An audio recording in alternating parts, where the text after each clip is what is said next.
നമുക്കിന്നൊരു അടിപൊളി ബീഫ് ബിരിയാണി ഉണ്ടാക്കാം. ഞാനിവിടെ 2.5 കിലോ ബീഫ് കുക്കറിൽ വേവിച്ച് വെച്ചിട്ടുണ്ട്. ഒരു 4 വിസിൽ അടുപ്പിച്ച് വെച്ചിട്ടുണ്ട്. ഒരു 3/4 വേവായിട്ടുണ്ട്. അടുത്തായിട്ട് നമുക്ക് വേണ്ടത് ഒരു 4 സവോള ഗ്രേവിക്കായിട്ട്, 5 സവോളയുണ്ട് ഗ്രേവിക്കായിട്ട്. മുഴുത്ത സവോളയാണ്, 5 സവോള എടുത്ത് വെച്ചിട്ടുണ്ട് ഗ്രേവിക്കായിട്ട്. 2 സവോള നമുക്ക് അതിന് വറുത്തെടുക്കാനായിട്ട് ഗോൾഡൻ ബ്രൗൺ കളർ നമുക്ക് വറുത്തെടുക്കേണ്ടത് റൈസിന് വേണ്ടി. 2 മീഡിയം തക്കാളി, ക്യാരറ്റും പൈനാപ്പിളും ഒരു കുറേശ്ശെ, അതൊക്കെ വളരെ കുറച്ച് മാത്രം മതി, ധാരാളമൊന്നും വേണ്ട. പുതിനയില നമുക്ക് ആവശ്യത്തിന് അരിഞ്ഞു വെച്ചിട്ടുണ്ട്. മല്ലിയില നമ്മൾ അരിഞ്ഞു വെച്ചിട്ടുണ്ട്. നട്ട്സ് കിസ്മിസ് അത് രണ്ടും നമുക്ക് നെയ്യിൽ വറുത്തെടുക്കണം. ഗരം മസാല പൊടിച്ചത് ഒരു 3 സ്പൂണും, മല്ലിപ്പൊടി ഒരു 4 സ്പൂണും, മീറ്റ് മസാല ഒരു 3 സ്പൂണും അത് റെഡിയാക്കി വെച്ചിട്ടുണ്ട്. പച്ചമുളക് ഒരു 10 എണ്ണം ചതച്ച് വെച്ചിട്ടുണ്ട്. ഇഞ്ചി വെളുത്തുള്ളി പേസ്റ്റ് റെഡിയാക്കി വെച്ചിട്ടുണ്ട്. പിന്നെ ബിരിയാണി അരിക്ക് വേണ്ടി നമുക്ക് പിന്നെ റൈസിനായിട്ട് ഞാൻ സാജീരകം എടുത്ത് വെച്ചിട്ടുണ്ട്. പട്ട, ഗ്രാമ്പൂ, കറുവ, ഏലക്ക അതെല്ലാം എടുത്ത് വെച്ചിട്ടുണ്ട്. പിന്നെ വേണ്ടത് നെയ്യ്, ബിരിയാണി എസൻസ് ഒക്കെയാണ്. ഒരു പാത്രത്തിലേക്ക് നെയ്യ് ഒഴിച്ചു കൊടുത്തിട്ട് നമുക്ക് നമ്മുടെ നട്ട്സും കിസ്മിസും വറുത്തെടുക്കാം. അതിനുശേഷം സവോള 2 എണ്ണം നമ്മൾ അരിഞ്ഞു വെച്ചിരിക്കുന്നത് ഗോൾഡൻ കളർ ആ ഒരു നിറം വരെ മതി, അതിക്കുള്ളിൽ കരിഞ്ഞു പോകരുത്. ആ ഒരു നിറത്തിൽ നമ്മൾ വറുത്തെടുക്കണം. പിന്നീട് ഒരു പാത്രത്തിൽ നമ്മൾ 4 സവോള ഗ്രേവിക്കായിട്ട് അരിഞ്ഞു വെച്ചിരിക്കുന്നത് ഇട്ട് ഉപ്പും മഞ്ഞപ്പൊടിയും ചേർത്ത് ഇളക്കി കൊടുക്കുക. ഇത് നമുക്ക് ഗ്രേവിക്ക് വേണ്ടിയുള്ളതാണ്. അല്പം വെള്ളം ചേർത്ത് കൊടുക്കണം. വെള്ളം ചേർത്തത് വേകാനുള്ള സമയം കൊടുക്കണം.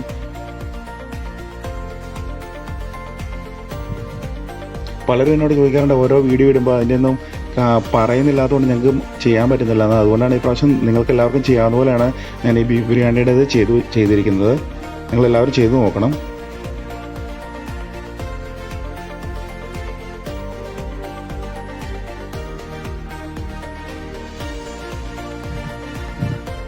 സവോള ഒന്ന് വാടി വന്നിട്ടുണ്ട്. വാടി വന്നു കഴിയുമ്പോൾ തന്നെ നമ്മൾ അരിഞ്ഞു വെച്ചിരിക്കുന്ന 2 തക്കാളി ചേർത്ത് കൊടുക്കുക. ഒത്തിരി തക്കാളിയൊന്നും വേണ്ട, അല്ലെങ്കിൽ ഓവർ പുളിയായി പോകും നമ്മുടെ ബിരിയാണിക്ക്.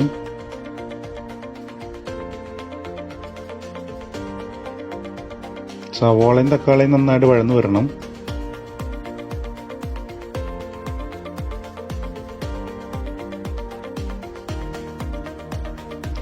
ഇഞ്ചി വെളുത്തുള്ളി പേസ്റ്റ് നമ്മൾ റെഡിയാക്കി വെച്ചിട്ടുണ്ട്. അതൊരു 3 സ്പൂൺ ഇട്ട് കൊടുക്കാം. പച്ചമുളക് നമ്മളൊരു 10 എണ്ണത്തോളം ചതച്ച് വെച്ചിട്ടുണ്ട്, അത് നമുക്ക് ഇട്ട് കൊടുക്കാം. ആ ഒരു എരിവ് മതിയാവും. 2.5 കിലോ ബീഫാണ്, അതിന് ഈ ഒരു എരിവ് മതിയാവും. 1.5 കിലോ ഇറച്ചിയും 1 കിലോ എല്ലോട് കൂടിയ ബീഫുമാണ്. അങ്ങനെയാണ് 2.5 കിലോ. എല്ലോട് കൂടിയ ബീഫ് കൂടെ ഉണ്ടെങ്കിൽ ബീഫ് ബിരിയാണിക്ക് ഒരു അതിൻ്റെതായ ഒരു ഇത് വരുവുള്ളൂ.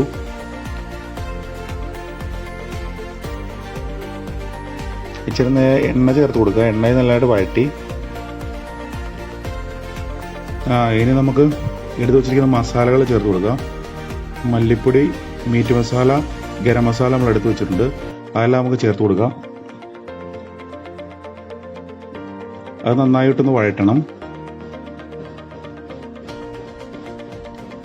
എന്നിട്ട് നമുക്ക് കുക്കറിൽ നമ്മൾ വേവിച്ച് വെച്ചിട്ടുണ്ട്. 4 വിസിൽ അടുപ്പിച്ച് നമ്മൾ കുക്കറിൽ ബീഫ് വേവിച്ച് വെച്ചിട്ടുണ്ട്. അത് നമുക്ക് ഇതിലേക്ക് ചേർത്ത് കൊടുക്കാം. കുക്കറിൽ നമ്മൾ വെള്ളമൊന്നും ചേർക്കാതെയാണ് ബീഫ് വേവിച്ചിരിക്കുന്നത്. അപ്പം നിലവിലുള്ള ആ വെള്ളത്തോടു കൂടി ഇപ്പം കുക്കറിൽ ബീഫിലെ വെള്ളം ഇറങ്ങി വന്നിട്ടുണ്ടാവും. ആ വെള്ളത്തോടു കൂടി വേണം നമുക്കിത് ചേർക്കാൻ. ഒരു 20% വേവ് കൂടെ നമുക്ക് ബാക്കിയുണ്ട്. അത് ഈ ഗ്രേവി കിടന്ന് വേണം വേകാനായിട്ട്.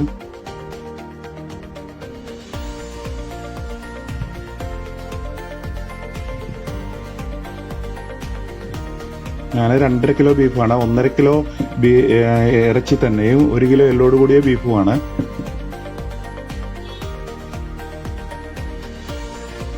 ബീഫ് ബിരിയാണിക്ക് എല്ലോട് കൂടിയ ബീഫ് വേണം.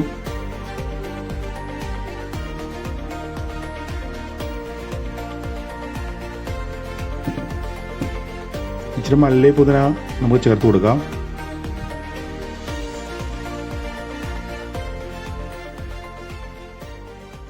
എന്നിട്ട് നമുക്കത് അടച്ചു വെച്ചൊരു 10 മിനിറ്റ് ചെറിയ തീയിൽ വേവിക്കണം.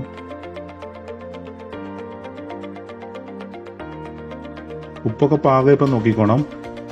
ഞാൻ ആവശ്യത്തിന് ഇട്ടിട്ടുണ്ട്.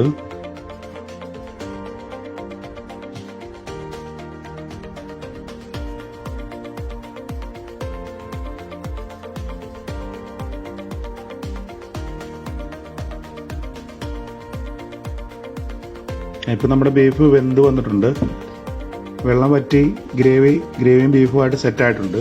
ഇനി നമുക്ക് ദം ചെയ്യാനുള്ള പാത്രത്തിലേക്ക് ഇത് മാറ്റാവുന്നതാണ്. ഇനി നമുക്ക് അരിയുടെ പരിപാടിയാണ്. അരി ഞാൻ എടുത്തിരിക്കുന്നത് 2.5 കിലോ ജീരകശാല അരിയാണ്. ജീരകശാല അരി 3 പ്രാവശ്യം വെള്ളം കഴുകി അതിൻ്റെ കാടി കളഞ്ഞ് ഒരു 10-20 മിനിറ്റ് കുതിരാനിട്ടിട്ടുണ്ട്. അത് മതിയാവും, അതിൽ കൂടുതൽ കുതിരാനിട്ടേണ്ട കാര്യമില്ല. 2.5 കിലോ അരിക്ക് 3.5 ലിറ്റർ വെള്ളം ഞാൻ എടുത്തിട്ടുണ്ട്, അത് മതിയാവും.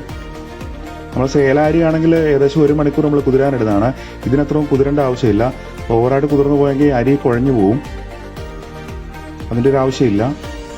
നമ്മൾ RKG ഒരു 5-6 സ്പൂൺ ഞാൻ ചേർത്തിട്ടുണ്ട്. ഒരു 100 ഗ്രാം ബട്ടർ ചേർത്തിട്ടുണ്ട്.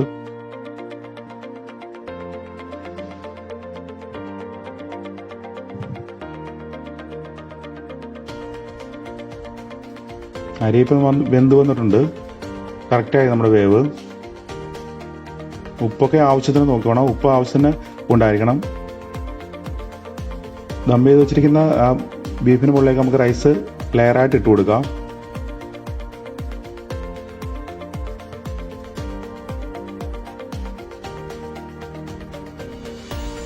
അടച്ചു വെച്ച് കനലിട്ട് ദം ചെയ്ത് വെക്കണം.